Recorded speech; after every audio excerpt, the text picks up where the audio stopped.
정돈해 주시기 바랍니다.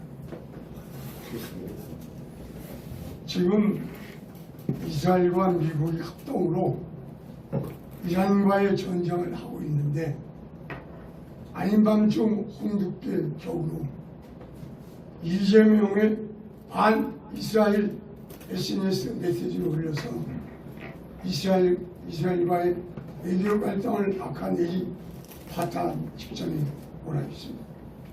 따라서 지금 국가안보와 국익이 벼랑 끝으로 몰아넣은 외교적 대형 참사가 발생했습니다.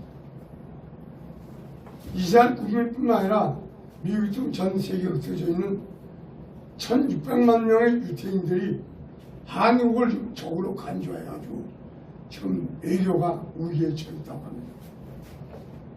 더욱 기가 막힌 거는 팩트 확인도 안 하고 팔스타인이 만든 가짜 허위 영상을 가지고 놓고 유태인에 대한 학살, 전치살해 등 이스라엘을 맹 비난했습니다.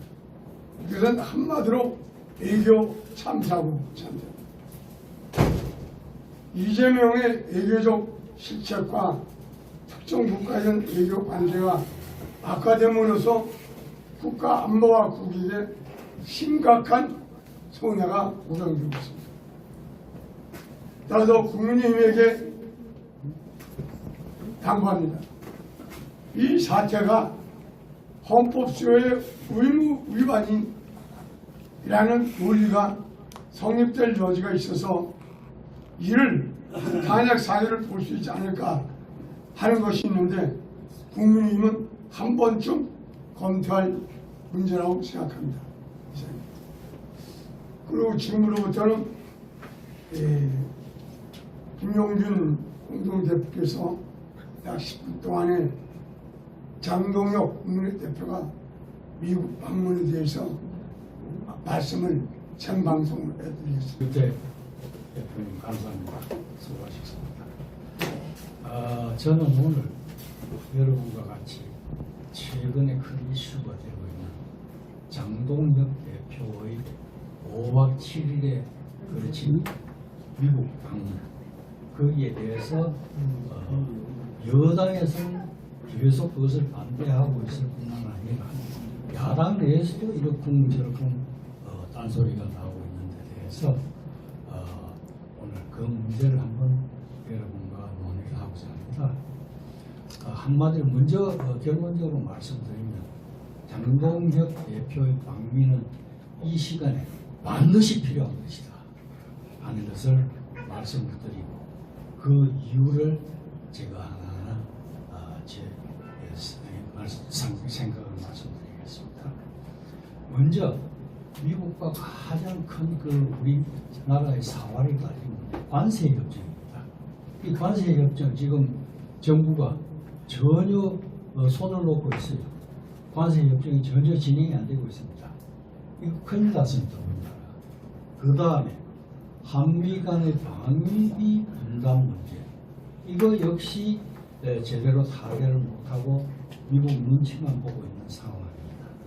그 다음에 북핵 문제, 이거 몇 년 전부터 우리가 아무리 노력을 해도 불가항력적으로 북한이 심지어는 핵 보유국으로 인정되는 상황으로 가는 것이 아닌가 하는 정도의 극단적인 그런 우려 속에 있는데 이 문제 역시 한미 간에 해결하지 않으면 안 되는 문제입니다. 그리고 통화 스와프 문제, 현재 우리나라 경제가 매우 어렵습니다. 그런데 일본하고는 통화 스와프가 되어 있는데 미국이 이것을 거절하고 있어요. 그러면서 미국은 또 우리나라의 경제 협력을 요구하고 있는 아주 모순적인 상황에서 아주 딜레마에 빠져 있습니다. 또한 중요한 문제가 호르무즈 파병 요구입니다. 미국이 이번에 너희들이 석유를 많이 이 호르무즈 해역으로 가져가지 않느냐, 특히 일본, 중국, 한국, 오스트랄리아 이 나라가 많이 가져가지 않느냐, 그러니까 이 호르무즈 해역의 그 장애를 극복하는데 군대를 보내라 그랬는데 우리나라에서 꿈쩍도 안 하고 있었어요. 그럼 이 문제를 어떻게 슬기롭게 타개할 것이냐 하는 문제. 또한 최근에 발생한 유다 대표님도 말씀하셨습니다만 이스라엘을 이 간단한 나라로 보면 안 됩니다. 2차 대전 이후에 2000년간 비워놨던 땅을 도로 찾아가지고 나라를 하나 세우고 이스라엘의 그만큼 이 이스라엘 민족이라고 유태인들이라는 건 매우 강력한 민족이에요. 그런데 이 사람들은 미국의 철저한 뒷받침 속에서 그 나라를 세웠고 그 나라를 이어가고 그 나라의 생존을 보장받고 있는데 이 이스라엘하고 우리나라가 지금 외교 갈등을 일으키는데 이스라엘은 미국하고 그 신성동맹을 맺어 있는 그런 나라입니다. 그렇기 때문에 일각에서 대한민국이 북한 동포의 그 처참한 참상 그 인도적인 비참함을 묵인하면서 타국에 가가지고 누구 이건 어쩌고 저쩌고 이런 얘기를 하는데 이것은 참으로 되지도 않은 짓이다 라는 이야기였습니다. 그래서 이런 총체적인 외교 위기를 해결하기 위해서 반드시 미국하고 한번 대화를 해야 됩니다. 또한 차제 트럼프 대통령이 지난번에 뭐라고 그랬는 거 아니에요? 이 한국에 그 사람들 그 지금 혁명하고 있느냐, 뭐 숙청을 퍼즐을 하고 있느냐 이런 식으로 한국이 무슨 숙청 상태, 혁명 상태가 아니냐 하고 걱정을 하는 데다가 지금 한국에서는 전직 대통령과 국무총리 그 다음에 장관들 전부 잡아 넣어가지고 전직 대통령에 대해서는 무기징역 선고한 거 그거 잘못됐다 사형 선고해라 그러고 전직 대통령을 죽이기 위해서 지금 결국 계속 사형 재판을 하기 위해서 항소심에 지금 재판이 가 있습니다.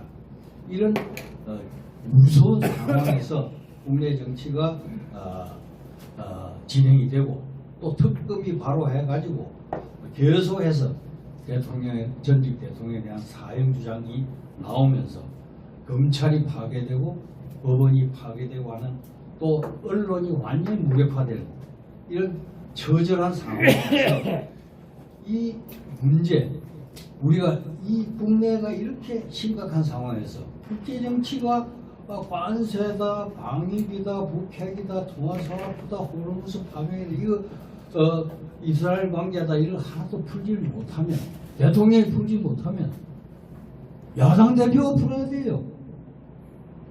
야당 대표가 국회 100석 이상 가진 그 국민의 대표 아닙니까? 대통령이 이걸 안 하고 있으면 누가 할 거예요? 야당 대표라도 가서 한미 관계를 정상화시키고 한미 관계에 도움이 되는 노력을 해야 되는데 이번에 5박 7일의 장도혁 대표는 그러한 관점에서 반드시 이 나라의 부국을 위해서 필요한 그러한 여행이다. 왜 5박 7일이냐? 7일인데 왜 하룻밤 비행기에서 자는 모양이에요. 그만큼 고생을 해가면서 미국에 가서 장동혁 대표가 한미 관계의 그 딜레마를 이 어려운 상황을 풀어야 된다. 그런 것이 저 생각이고 장동혁 대표의 방면은 매우 적절하고 필요한 그러한 행위이며 국내에서 뭐 지방선거가 있는데 어쩌고 저쩌고 지방선거 그거 문제 아닙니다. 큰 거 풀어버리면 작은 건 바로 풀리는 거예요. 그렇기 때문에 그 뭐 지방에 가서 연설하고 다니는 것보다 일단 나라의 큰 문제를 해결하면 우리 국민 전체가 나서서 지방선거 문제를 해결해 줄 것으로 생각을 합니다. 이상입니다.